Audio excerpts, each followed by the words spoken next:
anjuran pemerintah kepada kita, kepada anak-anak SD Bantau Luna ya.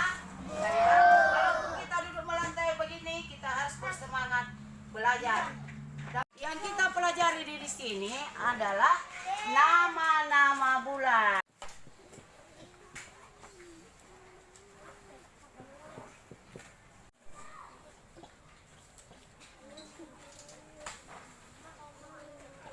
Begini Pak, kenapa bisa melantai Pak belajar? Karena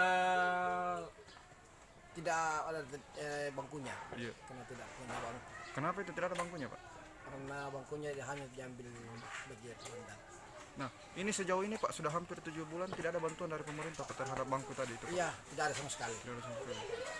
Jadi anak-anak tak sudah berapa hari ini Pak melantai begini Pak? Mulai dari selesainya banjir bandang, Iya. masuk sekolah langsung melantai. Panas tetap melantai. Melantai. Biasa juga digabungkan Pak ya dengan kelas yang Kadang. Kita lihat kadang sekarang tenda. Tenda. Kalau kencang angin gabungkan kelas Iya.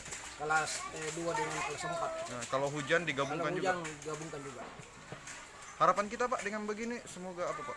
Saya minta kepada pemerintah kabupaten khususnya Kabupaten Jeneponto supaya dapat memperhatikan secepatnya. Karena ini sangat bahaya kondisi Karena ini siswa Pak ya. sangat bahaya. Bahaya sama anak-anak.